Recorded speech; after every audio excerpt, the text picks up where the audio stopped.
नमस्कार दोस्तों, स्वागत है आपका आज की फटाफट बड़ी खबरों में। एक बार फिर हम हाजिर हैं आज की सभी बड़ी खबरों को लेकर। इस वीडियो में हम आपको बताने वाले हैं आज की बेहद बड़ी खबरें, लिहाजा इस वीडियो को पूरा आखिर तक देखें। इसलिए दोस्तों इस वीडियो को लाइक और शेयर भी ज़रूर कर दें। आज की बड़ी खबरों में हम बताएंगे, जी हाँ दोस्तों, एलपीजी उपभोक्ताओं के लिए खुशखबरी है, 1 अगस्त से कम हो जाएंगे सिलेंडर के दाम। साथ ही आप जानेंगे पेट्रोल डीजल खरीदने वालों के लिए क्या है खुशखबरी, अब सिर्फ इतना रह गया है भाव। साथ ही आप जानेंगे हर महीने मिलने वाली सैलरी के नियमों में बड़ा बदलाव किया गया है, जाने अगले महीने कैसे मिलेगी सैलरी। साथ ही आप जानेंगे लॉकडाउन में रिटायर होने वाले केंद्रीय कर्मचारियों के लिए क्या है गुड न्यूज़। साथ ही आप जानेंगे सरकारी कर्मचारियों के लिए कौन सी बड़ी खुशखबरी आई है। तो चलिए बढ़ते हैं आज की पहली बड़ी खबर की ओर।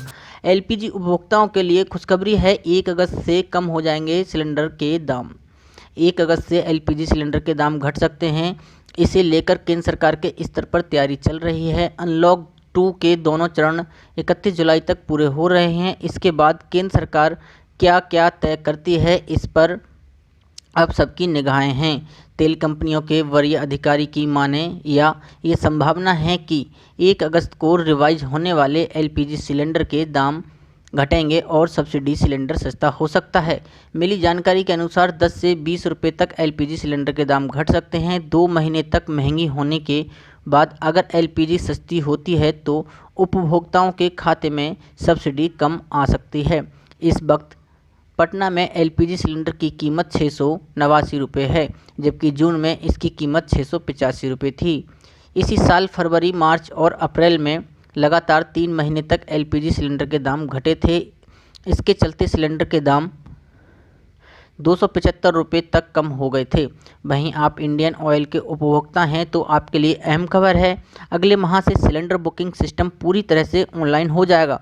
फिलहाल उपभोक्ताओं की सुविधाओं का ख्याल रखते हुए ऑनलाइन के साथ ऑफलाइन की सुविधा भी दी गई है। इसे लेकर वितरक को सूचना भेजी जा चुकी है। सूचना में कहा गया है कि सीवीएल में वितरण की पुष्टि बंद कर दी जाएगी, केवल मोबाइल वितरण ऐप से अनुमति दी जाएगी और delivery authentication code DAC override विकल्प भी उपलब्ध नहीं होगा। डिलीवरी की पुष्टि केवल डीएसी के साथ ही की जाएगी। साथ ही बढ़ते हैं आज की अगली बड़ी खबर की ओर। पेट्रोल डीजल खरीदने वालों के लिए खुशखबरी है, अब सिर्फ इतना रह गया है भाव। पेट्रोल डीजल खरीदने वालों के लिए खुशखबरी, अब तेल की कीमत नहीं बढ़ रही है। आज तेल की कीमतों में किसी भी तरह का बदलाव नहीं हुआ है। देश की राजधानी समेत सभी महानगरों में भाव स्थिर हैं। आज देश की राजधानी में पेट्रोल की कीमत 80.43 रुपये है और डीजल की कीमत 73 रुपये प्रति लीटर है। हालांकि देश की राजधानी दिल्ली में डीजल का भाव रिकॉर्ड स्तर पर पहुंच गया है। आज यहां 1 लीटर डीजल की कीमत पेट्रोल के मुकाबले 1.51 रुपये महंगा हो गया था, जो दिल्ली सरकार ने 8 रुपये डीजल सस्ता कर दिया है। इंडियन ऑयल की वेबसाइट के मुताबिक दिल्ली, कोलकाता, मुंबई और चेन्नई में डीजल की कीमत क्रमशः 81.94, 77.4 रुपये, 80.11 रुपये, वहीं 73 रुपये प्रति लीटर हो गई है। चारों महानगरों में पेट्रोल का दाम भी लगातार 29वें दिन बिना किसी बदलाव के क्रमशः 80 रुपये, 82 रुपये, 87 रुपये और 83 रुपये प्रति लीटर हुआ है। अब बढ़ते हैं आज की अगली बड़ी खबर की ओर। हर महीने मिलने वाली सैलरी के नियमों में बड़ा बदलाव किया गया है। अगले महीने कैसे मिलेगी सैलरी, बताते हैं पूरी खबर। महामारी ने काफ़ी कुछ बदल दिया है। इसी कड़ी में नौकरी पेशा लोगों के लिए नियमों में भी कई बड़े बदलाव किए गए थे। बहरहाल बदलाव का यह सिलसिला अभी भी जारी है, मगर अब पुराने नियमों को बहाल करने की कोशिश शुरू हो चुकी है। इसी कोशिश का नतीजा है कि अगले माह से नौकरी पेशा करने वाले लोगों को पुराने नियमों के मुताबिक सैलरी दी जाएगी। बता दें कि गत दिनों कंपनियों में कार्यरत सभी कर्मचारियों के ईपीएफ में मई, जून और जुलाई में 4% की कटौती की गई थी। वहीं अब खबर है कि अगले माह से पुराने दरों के हिसाब से ही सैलरी में ईपीएफ की रकम काटी जाएगी, यानी कर्मचारियों के वेतन में 12% की रकम ही काटी जाएगी। ध्यान रहे, गत दिनों कोरोना के चलते शिथिल हो चुकी आर्थिक गतिविधियों को मद्देनजर रखते हुए केंद्रीय वित्त मंत्री निर्मला सीतारमण ने 3 महीने के लिए ईपीएफ के योगदान में 4% तक की कटौती की थी, जिसके चलते गत दिनों तकरीबन 6 लाख कंपनियों के कर्मचारियों को हर माह 2250 करोड़ रुपए का फ़ायदा हुआ था। बहरहाल नियमों के मुताबिक सर्वप्रथम कर्मचारी और नियोक्ता 24% जमा करते हैं, वहीं 12% बेसिक सैलरी और महंगाई भत्ता कर्मचारी भविष्य निधि संगठन द्वारा बनाए गए रिटायरमेंट फंड के लिए हर महीने ईपीएफ कटौती के रूप में होती है। वैधानिक कटौती कुल 4% नियोक्ता के योगदान का 2% और कर्मचारी के योगदान का 2% में कटौती की गई थी। इसके साथ ही बेसिक और डीए के 4% के बराबर कटौती की गई है, जिससे सैलरी बढ़ गई है। वहीं सेंट्रल पब्लिक सेक्टर एंटरप्राइजेस और राज्य सार्वजनिक उपक्रमों के मुताबिक 12% नियोक्ताओं के हिस्से में भुगतान किया गया है। ध्यान रहे कि इससे पहले श्रम मंत्रालय ने कर्मचारियों को निर्देशित किया था कि अगर वे चाहें तो अपने पीएफ में 10% योगदान कर सकते हैं। साथ ही बढ़ते हैं आज की अगली बड़ी खबर की ओर। लॉकडाउन में रिटायर होने वाले केंद्रीय कर्मचारियों के लिए गुड न्यूज है। कोरोना काल में तमाम लोगों के लिए एक बड़ी परेशानी लेकर आया है। इन दिनों रिटायर होने वाले केंद्रीय कर्मचारियों के सामने पेंशन और ग्रेच्युटी को लेकर काफ़ी दिक्कतें आ रही हैं, लेकिन ऐसे कर्मचारियों को केंद्र सरकार ने बड़ी राहत दी है। लॉकडाउन के दौरान रिटायर होने वाले केंद्र सरकार के कर्मचारियों को नियमित पेंशन भुगतान आदेश जारी होने और अन्य औपचारिकताएं पूरी होने तक अस्थायी पेंशन राशि मिलती रहेगी। केंद्रीय मंत्री जितेंद्र सिंह ने कहा है कि महामारी और लॉकडाउन को देखते हुए निर्णय लिया गया है। केंद्रीय मंत्री ने कहा है कि लॉकडाउन के चलते सरकारी कर्मचारियों को पेंशन फॉर्म जमा करने में दिक्कतें हो सकती हैं। ये भी हो सकता है कि रिटायर होने वाले कर्मचारी सर्विस बुक के साथ दावा फॉर्म फिजिकली तौर पर वेतन और लेखा पे एंड अकाउंट कार्यालय में जमा करवा पाने की स्थिति में ना हों। खासकर उन हालात में जहां दोनों कार्यालय अलग अलग शहरों में हों तो यह परेशानी और भी बढ़ जाती है। ये समस्या केंद्रीय सशस्त्र पुलिस बलों के कर्मचारियों के सामने सबसे ज़्यादा होती है, क्योंकि ये लोग लगातार एक शहर से दूसरे जगह जाते हैं और उनके मुख्य कार्यालय वेतन और लेखा कार्यालय वाले स्थान से दूसरे शहरों में होते हैं। साथ ही बढ़ते हैं आज की बड़ी खबर की ओर। सरकारी कर्मचारियों के लिए एक और बड़ी खुशखबरी आई है।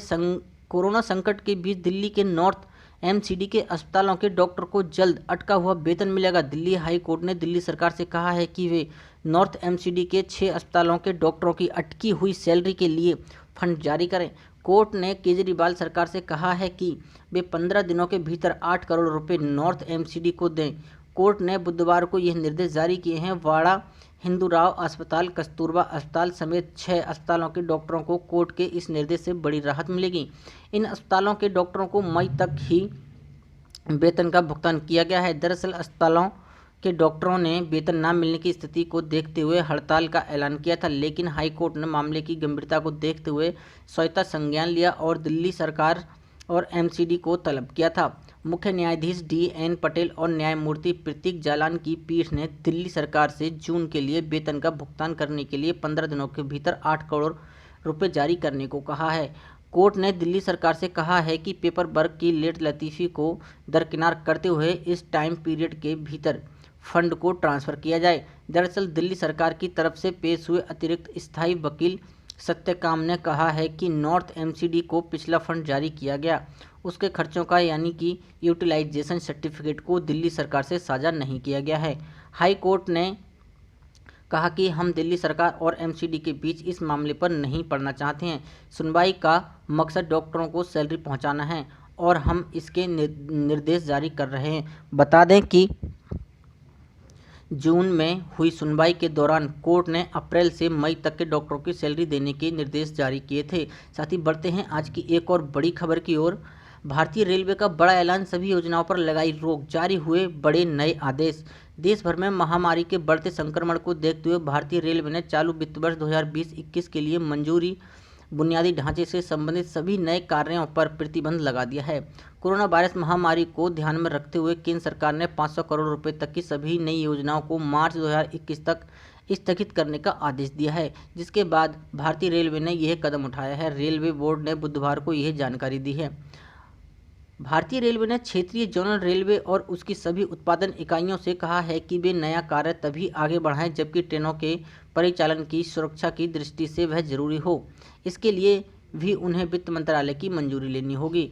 भारतीय रेलवे को कोरोना वायरस महामारी के चलते इस साल अभी तक यात्री खंड में 35,000 से 40,000 करोड़ रुपए का नुकसान हुआ है। पिछले साल की तुलना में रेलवे माल ढुलाई में 18% पीछे चल रही है। भारतीय रेलवे बोर्ड की तरफ से 28 जुलाई को जारी आदेश के मुताबिक बीते वर्षों में मंजूर ऐसे सभी कार्य जिनमें मामूली या बिल्कुल भी प्रगति नहीं हुई है, उन्हें भी रोक दिया जाए। इस जारी आदेश में कहा गया है कि नए कार्य पिंक बुक 2020-21 में शामिल कार्यों को रोक दिया जाए। हालांकि ऐसे कार्य जो ट्रेनों के सुरक्षित परिचालन की दृष्टि से जरूरी हैं, उन्हें जारी रखा जा सकता है। साथ ही इस आदेश में कहा गया है कि ऐसे कार्यों को अनिवार्यता की समीक्षा संबंधित अतिरिक्त सदस्य कार्य और अतिरिक्त सदस्य राजस्व द्वारा की जाएगी। महामारी को ध्यान में रखते हुए आदेश में कहा गया है कि 2019-20 तक मंजूर ऐसे कार्य जो जिनमें विशेष प्रगति नहीं हुई है, अगले आदेश तक रोक दिए जाएं। सीनियर अधिकारियों ने कहा है कि रेलवे की बड़ी बुनियादी ढांचा परियोजनाएं मसलन प्रतिशत विद्युतीकरण, द्रुत गति को गलियारों को दोगुना करने से संबंधित परियोजनाएं इस आदेश से प्रभावित नहीं होंगी। ये सारे आदेश देश में कोरोना के बढ़ते मामलों को मद्देनजर रखते हुए जारी किए गए हैं। ऐसी बड़ी खबरों को देखने के लिए हमारे चैनल को सब्सक्राइब करें और वीडियो को लाइक शेयर जरूर करें। धन्यवाद।